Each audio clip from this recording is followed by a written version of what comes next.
Aries, this is for you, Aries. Kumusta na kayo guys sa mga Aries?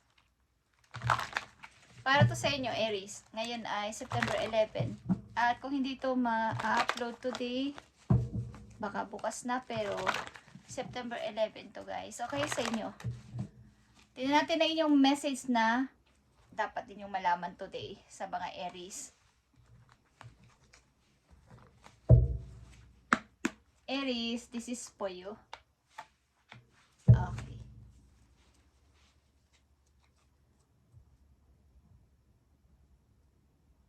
Okay. Nine of Swords dito, Aries. At your worry is unnecessary.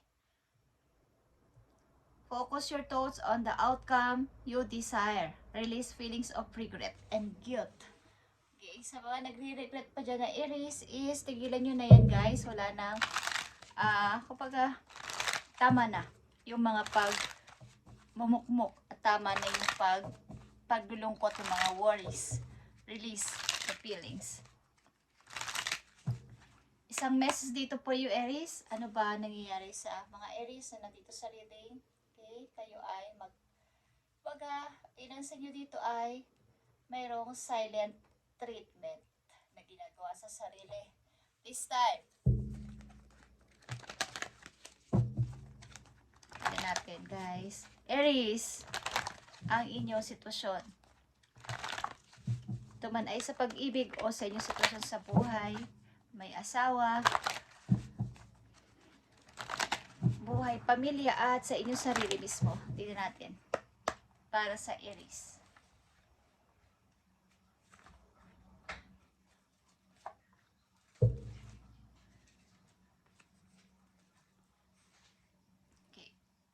King of Arrows is here or King of Sword. Tahimik lang ang ilang mga Aries dito. Seryoso sa buhay. Parang nag-iisip-isip. Anong iniisip nyo guys sa mga Aries? Ayaw na may maraming tao sa paligid ang ilang Aries dito. Hindi masyadong nakikipagkaibigan ng napakadami. Parang nadala. Okay, tingnan natin. Mahalagang message ito guys.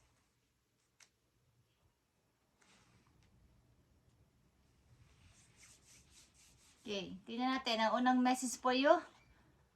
Yeah, this is your energy. Emperor is here.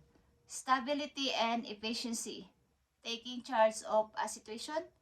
Ambitions, plans. Okay, meron nga kayong plano guys. At ito ay parang something, mabagal man pero pulido. Gusto nyo ay perfect. Next time, pag ako ay nagsalita na, pag ako ay nag-reveal na ng aking gusto ay, kailangan ay pulido na. Hindi na ako magmamadali. Pero kailangan ay perfect na this time. Kailangan ay, sisiguraduhin ko na, ito na yung tama kong gagawin. Meron kayong gustong i-build o something i-launch. Okay?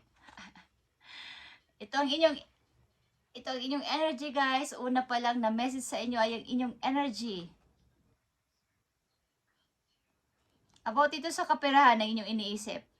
At kailangan ikaw ang maging in charge dito at walang ibang tao dito sa inyong plano na to. Okay guys? Aries, tingnan natin naman yung sitwasyon. Andito ang balance. Kayo ay may kaugnayan sa taong hindi nyo kalugar. Malayo sa inyo guys. Malayo. At nandito ang Ten of Wands, marami kayong responsibilidad sa paligid o sa inyong family. Ang tagal makaangat-angat because ang dami ko problema. Ang tagal umangat ng aking buhay sapagkat ang dami kong pinapasan. Ay nako. At nandito ang Three of Coins guys. Okay, pag-i-start talaga to para sa kaperahan.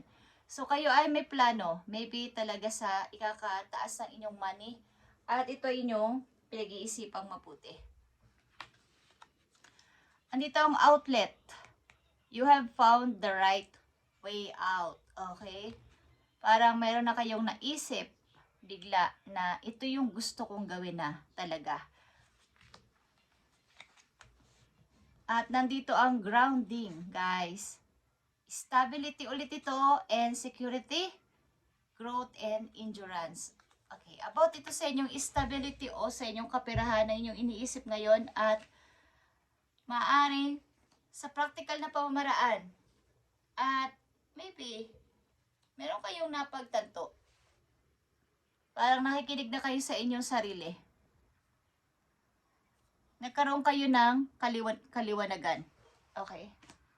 Tama na tong pagmumukmuk ko. Ang ilan sa inyo is makakapag-asawa ng mas matanda sa inyo o mas bata sa inyo. Alam man dito guys, mas bata kayo sa kanya o mas matanda kayo sa kanya. But may gap ang inyong edad. Magpapakasal kayo sa tao na to. Sa person na to at maaari ito ay may pera. Aries, may kaya ito.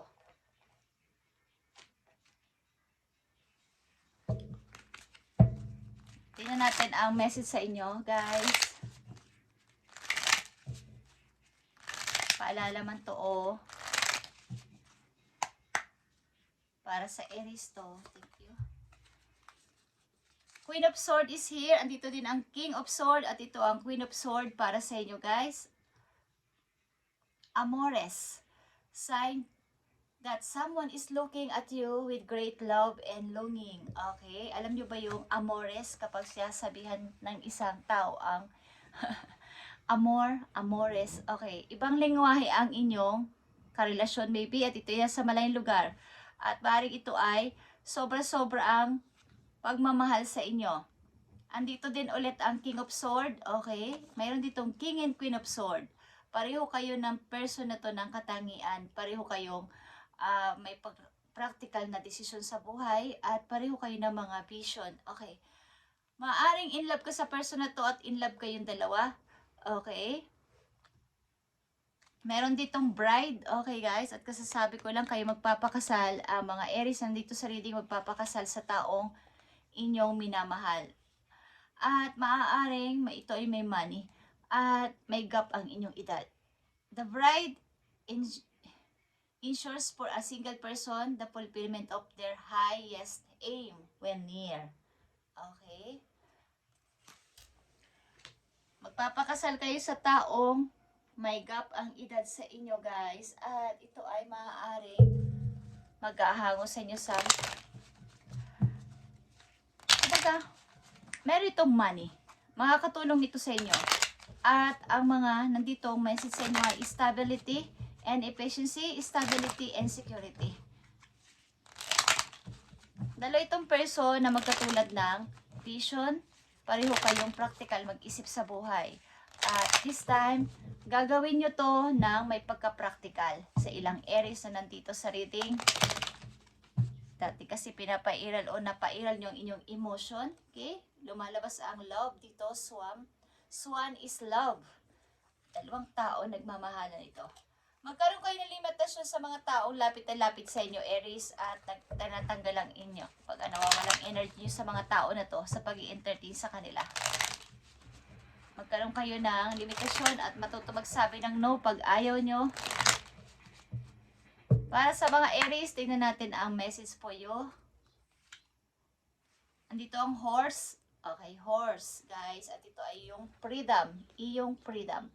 You must break out of any limitation. Okay. Speaking of limitation na sinabi ko kanina, is magkaroon kayo ng limitation sa sarili ninyo, magkaroon kayo ng boundaries sa mga tao that holding you back, whether they are self-imposed or put on you by the other people or society. Break free and run faster towards your dreams. Ang intindihin nyo sa ngayon sa Aries na nandito ay ang inyong dreams. Huwag kayong patinag at umpisa na to ng inyong pag-unlad sa buhay. Maaring may gusto magpakasal sa inyo guys na may kaya sa buhay at maaaring ito yung you have found the right way out guys. Nahanap mo na ang kumbaga, ang dami mong responsibilidad sa buhay at hindi ka makaangat-angat sa dami ng iyong pinapasan. But this time, kailangan kong gumawa ng practical decision para naman to sa sarili ko. At hindi ko nahahayaan na mahadlangan nyo ako. Okay? Sapagkat, andito na ako. Ito yung iyong freedom. At huwag mo itong pakawalan, Aries. Run faster towards your dreams. Huwag mong pasinin ang mga taong gustong humadlang sa iyo pagtatagumpay, whether they are self-imposed or put you on by other people or society. You must break out of any limitation, guys.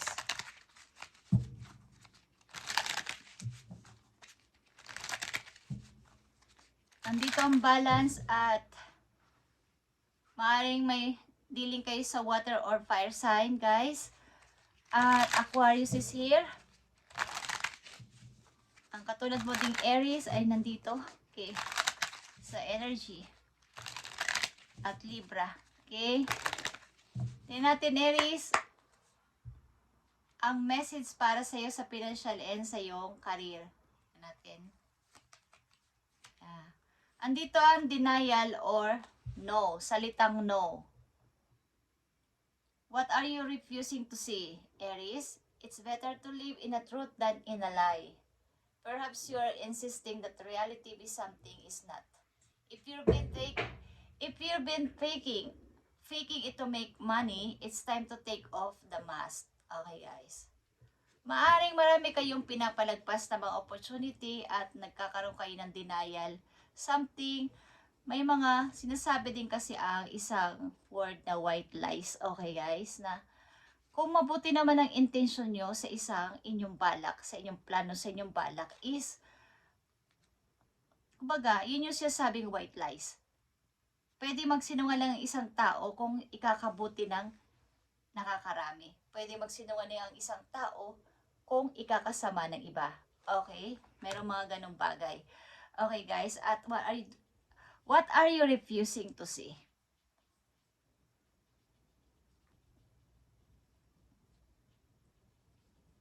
Maaaring kung ayaw ninyo is magsalita kayo ng no. Okay?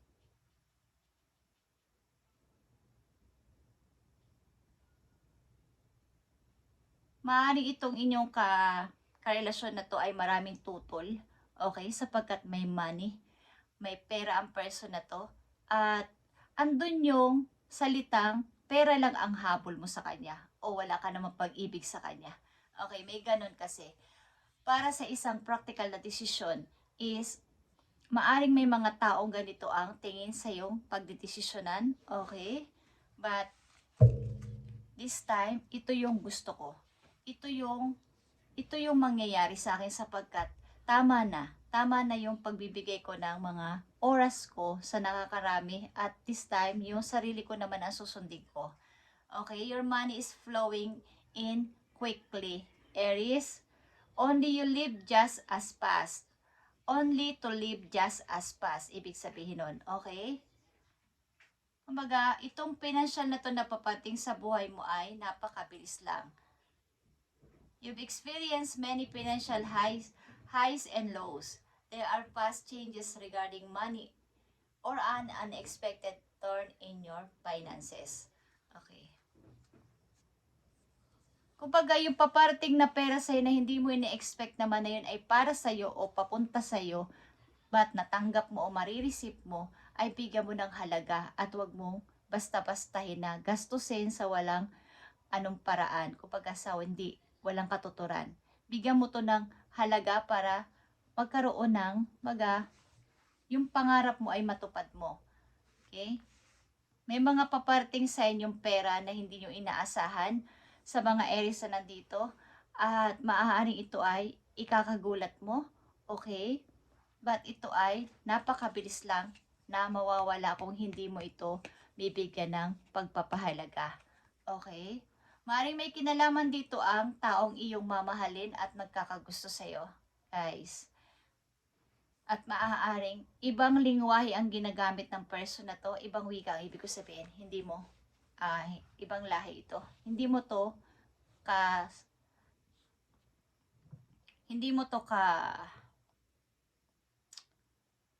katulad ng lahi. Okay, anong ibig sabihin nun? Okay. So, andito ang amores or amor. Okay. Amor is a sign that someone is looking at you with great love and longing. Okay, guys?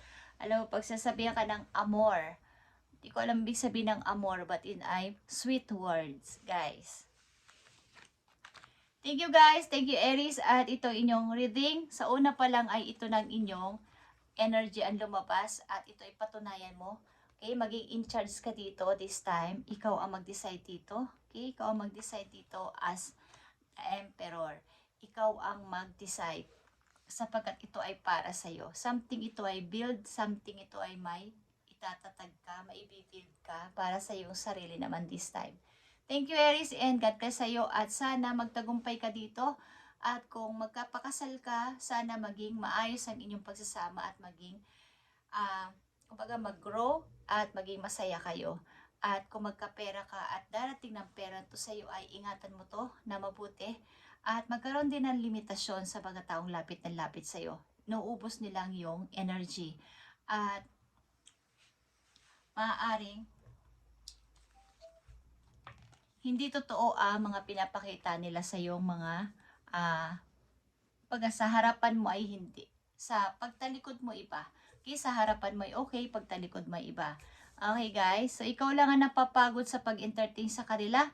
Okay, at kailangan mo dito ay mag-focus sa iyong dreams.